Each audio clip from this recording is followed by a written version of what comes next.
5 expressions. In our relationship with food. By Krishna's mercy.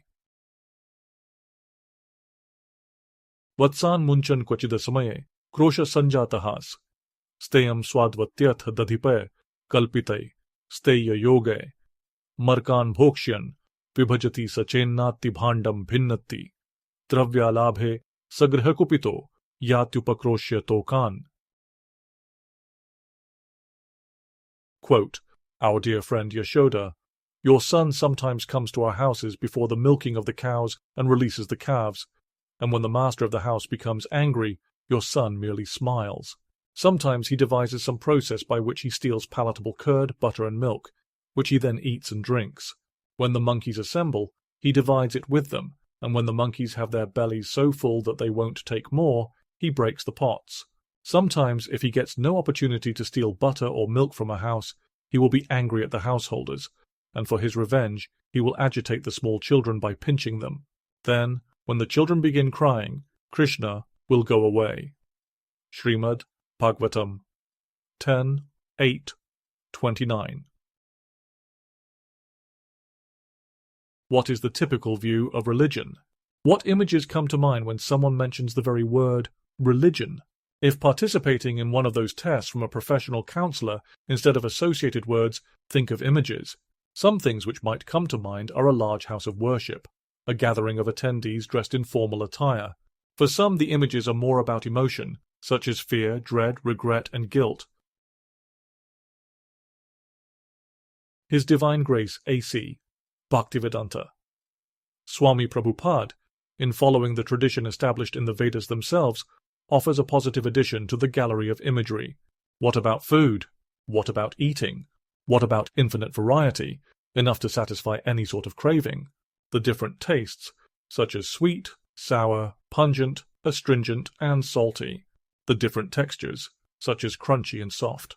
No limits on time, as the experience can repeat day after day throughout the life experience for as long as it is set to last. We may not be familiar, but this relationship with food is a way to link to the divine. It can be an integral aspect of what is known as a valid, time-tested, and effective discipline of yoga. The exact terminology is bhakti yoga. The eating process can satisfy many of the requirements of the person looking to make their work last, to have a long-term impact, paramartha, above and beyond the short-term satisfaction, svartha. Patram pushpam phalam toyam, yo me bhaktya prayachati, tad aham bhaktya upahritam, ashnami prayatatmanaha. Quote, If one offers me with love and devotion a leaf, a flower, fruit, or water, I will accept it. Lord Krishna, Bhagavad-gita 9:26. To illustrate the principle in action, to get a taste of the theory and the subsequent practical implementation, we take the hypothetical situation of mothers living in a rural community. Their day begins with food preparation, in dealing with the rawest of ingredients. The place in which they live protects cows, and because of that love, one of the byproducts is an abundance of milk and milk-related consumables. Though on the surface the catalyst for the daily routine is the basic human need of eating, of supporting a family, of being of service to others, there is a deep connection at the foundation. When going beyond the externals, when getting to the heart of the matter, the flow of action, karma, is actually devotion, bhakti, at a level rivaling the most respected traveling teacher or yogi fixed in their austere life in a cave.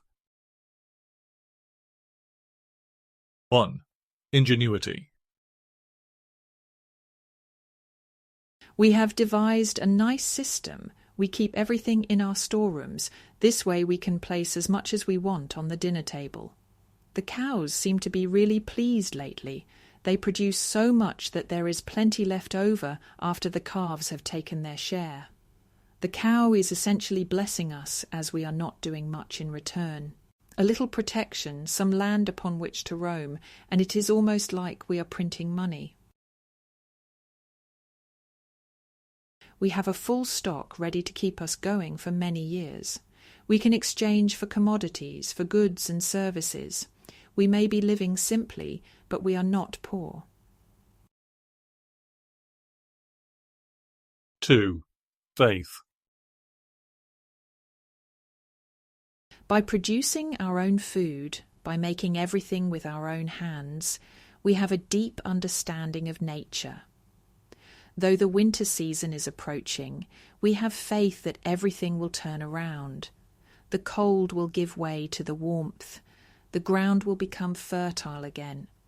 We will see the magic play out in the seed, blossoming into a tree that yields plenty of fruit. This is all due to a higher power. 3. Surrender. We are at the mercy of the Almighty. This truth cannot be overstated. We think that we are expert at what we do, that we have figured out the system. We think that we can exploit matters for our own benefit, but just see how dependent we are. Nature must cooperate. There is someone situated above that nature. Prakrite kriyamanani gunaih karmani sarvashah ahankar vimudhatma kartaham iti manyate. Quote, the bewildered spirit soul, under the influence of the three modes of material nature, thinks himself to be the doer of activities, which are in actuality carried out by nature. Lord Krishna, Bhagavad-gita 3:27. 4. Sacrifice. We offer everything to the Supreme Lord. This is our first step. Following what we have been taught by authorities on the matter, the first offering goes to the Guru. The spiritual master is the one who keeps us in line, who teaches us how to utilize our talents for the highest gain. If we do not offer first, it is like we are misers. How can someone remain a kripana after seeing how much assistance they require in the process? We are more than happy to be blessed by regularly following yagya. Annad bhavanti bhutani parjanyad anna sambhavah yagyad bhavati parjanyo yagyah karma samudbhavah. Quote, all living bodies subsist on food grains, which are produced from rain. Rains are produced by performance of yagya, sacrifice, and yagya is born of prescribed duties. Lord Krishna, Bhagavad-gita 3:14. 5. Appreciation. We are so thankful to the Supreme Lord. He provides everything. Everything belongs to Him. While we certainly maintain an eye on our enjoyment, on our satisfaction, we would have nothing if not for Him. He is welcome to take as much as He pleases. The mothers in the sacred land of Gokula Vrindavan during the time of Sri Krishna were like this. They were known as gopis, or cowherd women. The special distinction was that the source of everything would often intrude. He would barge into their homes unannounced and uninvited, only to cause trouble. He would take whatever he felt belonged to him. The ingenuity in food storage methods would not stop him. There was no asking politely. There were no formalities in saying please or thank you. Rather, young Krishna was up to no good. He would make young children cry by pinching them. He would leave his mark after scampering away. The mothers knew that it was Krishna. He was the suspect to pick out of a lineup. The mothers knew that Krishna would return. While submitting complaints to the person in charge, Mother Yashoda, the gopis still felt extremely blessed. Their relationship with food turned out to be a relationship with the Supreme Lord, who delighted them with his steady presence. In closing, a losing battle fighting, but his presence delighting. Despite their butter to take, leaving crying babies in wake. Guaranteed later to return, like for that trouble to yearn. Gopis just by food preparation blessed, with vision of Supreme Lord the best.